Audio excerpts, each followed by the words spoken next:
Welcome to the new lecture on Enterprise Java Beans 3.1.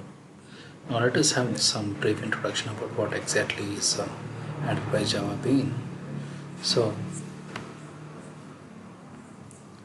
Enterprise Java Bean is nothing but it is popularly known as EJBeans in short, and it is a powerful facility which is used for expressing the business logic of an application and for accessing a database like Java Beans like concept, and it is completely a server-side component architecture that simplifies the process of building a distributed component applications in Java. So we will be seeing each one of them in detail as we proceed further. But right now, let us just try to have a glimpse of VJP, what exactly it is. It is nothing but it is used as the business logic for an application, and it is also used for the accessing the database and so on, and it is completely a server-side component architecture. So by using EJB, we can write a scalable, reliable and secure applications. It means that whenever we are making use of any applications or using EJB, we can scale the things. That is, if I want to stretch the projects, then we can stretch the projects, and it is more reliable because of its security and everything, and it is a more secure application because of bytecode present in Java.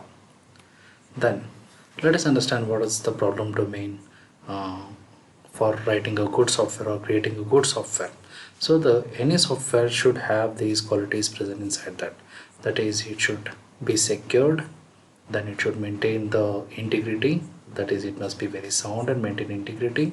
It must be scalable, it must be interoperable, then it must be robust or resilient, or it must be making use of the correctness, or the functions present inside must be always correct. Then the characteristics of enterprise applications. So any enterprise application should have these type of characteristics. It should have a clean shutdown, then the logging and everything must be very easier inside that. Then it should be able to process the multiple client requests. Then the objects whatever we are making use of, the pooling must be done properly, or the objects need to be created or destroyed whenever the traffic from the client increases or decreases, and even the pooling of the resources must be done efficiently. Then the security of the application must be good. Then the caching is with respect to the memory, and the memory also plays a very important role in providing the application with the cache memory, and it must be also able to work with the transactions as well. That is asset properties, atomicity, consistency, integrity, and we know what is asset. Okay, then next, the component architecture evolution. So the evolution of this particular thing happened since the time of introduction of component architecture. A number of application servers have appeared. At first, each application servers provided its own component architecture, so the code became application server dependent, and it most of the times reduce the portability. So portability in the sense it must be able to work in the multiple operating systems, but because of application dependent softwares, the portability became very less. Then the need of the component architecture is nothing but the set of interfaces between the application softwares and its components. Then what is exactly a component architecture? So the component architecture comprises of the components, and the components will be agreed upon some rules and regulations developed by making use of the interfaces which are specified by the architecture of the component. So this is nothing but our application server. So what exactly the Java Beans or Enterprise Java Beans does with this? So a specification can be read by making use of java.sun.micro, this one products ejb docs.html. Then this Enterprise Java Beans lays out the rules of engagement between the components and the application servers. So we have Java servers. So the components and the application server will go hand in hand whenever we are working with the Enterprise Java Beans. So a set of Java interfaces are also present to work with the Enterprise Java Beans, and the components and the application server must conform to these interfaces. That is the rule. Then the Enterprise Java Beans is a standard for building a server-side components in Java, and it defines a set of interfaces between the components and the application servers. So the interfaces may be many. We have already seen what is an interface, but when we are talking with respect to Enterprise Java Beans, the business functions or the business methods are most of the times written in the form of interfaces, which will be communicating with the Java Bean, and if possible to connect even to the database and fetch the data whatever we need from the database server as well. But it has to conform to the rules of the application service. Enterprise Java Beans are deployable.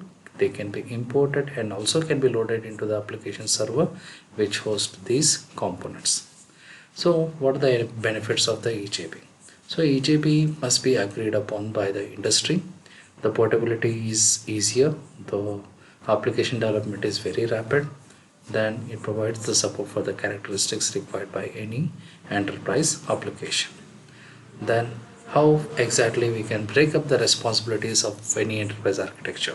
So the code whatever we are writing for the enterprise architecture can be categorized into these, that is core concerns, cross-cutting platforms, then plumbing. So core concerns. So what are the core concerns? So whenever we are talking about the core concerns, the primary purpose of an application is to satisfy the business logic. The business logic is nothing but the accessing the data and processing the data. Like let us say we want to have the access to the data and we want to write some functions to that particular data. The functions whatever we are writing to that particular data comes under business logic.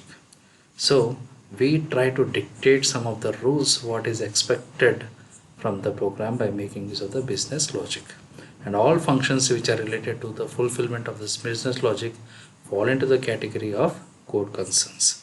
So in this particular figure we can see a client is trying to make a request and the request is being given a user block, and the user block can make use of these components present inside the application modules in the form of email, in the form of formatting, in the form of image processing, or in the form of any other components whatever we need inside that particular application model. So the application model can be anything. So the next important concern is about cross-cutting concerns, which is going to work along with the security, transactions, concurrency policies, and so on. So the core of an application defines its primary functions present inside the application. But when we are talking about the cross-cutting concerns, then we need to see whether the functions, when we have combined them together, they are working correctly or not, and they are working efficiently or not. So here we need to understand about something, the security, then the transactional boundaries and concurrency policies and so on. So when there are many clients trying to visit the same application, then there may be a case of transactional boundaries, that is there may be a limited number of clients allowed by the software. Sometimes because of the bandwidth of the network we can have the concurrency policies, and sometimes we may have the security breach as well. So to avoid all these things, our EJB works in ensuring the integrity of the system is in check by making use of its components present inside the Enterprise Java Bean 3.1. Then the last thing is plumbing. Plumbing is nothing but we are just trying to put everything into one. So the main plumbing comes into action when we are making use of different set of components together as a one. So here we can see client is trying to make a request, and it is in the form of HTTP request. It is going into the network and it is going into the application server where the client is trying to request a Java request object, and the Java request object in turn makes use of one more component or cloud. Then it is going to invoke a method remotely. Then whatever result is being got, that is turned into the template, and we get the things in the form of response. So the whole thing is called as plumbing. So here we are using one cloud or a network as a plumbing unit. Here we are using one plumbing unit, and here for the template we are using one plumbing unit. So the plumbing unit, in short, if you want to tell, the models have been built to address the core.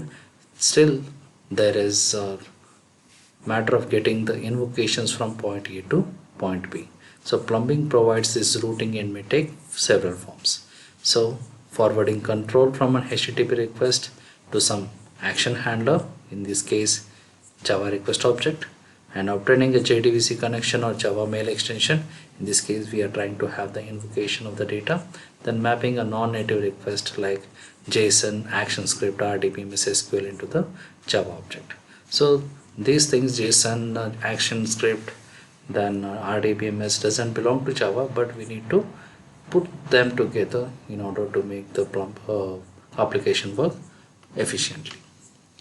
Then the last part of our discussion will be the code smart, not hard.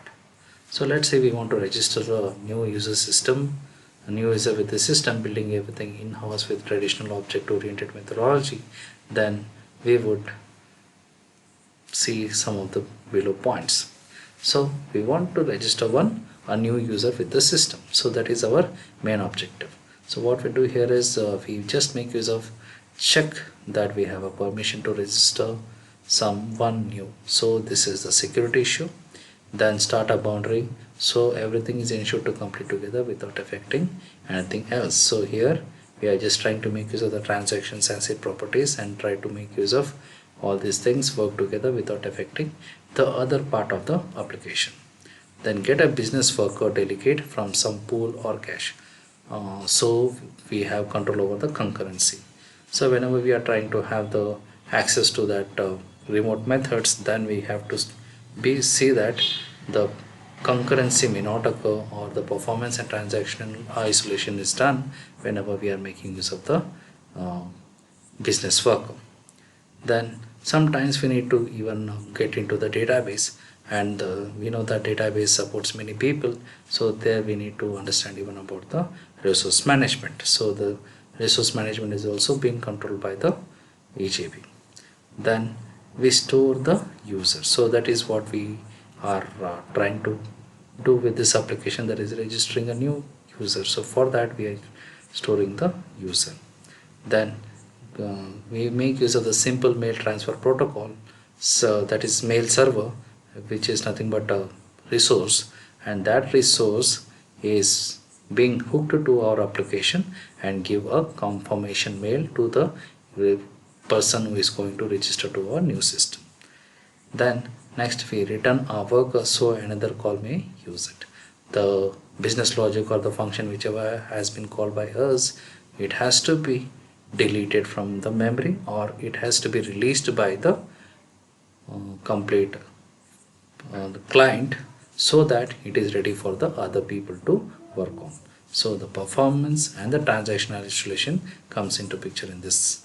Then at last we just try to close our boundary, that is we have completely registered a new user with the system and we need to close our complete application. So when we are closing our boundary, then we are closing the application server, we are releasing the memory from the application server, we are saving something in the database and releasing the database as well, and after doing all these functionalities we are just closing our transaction.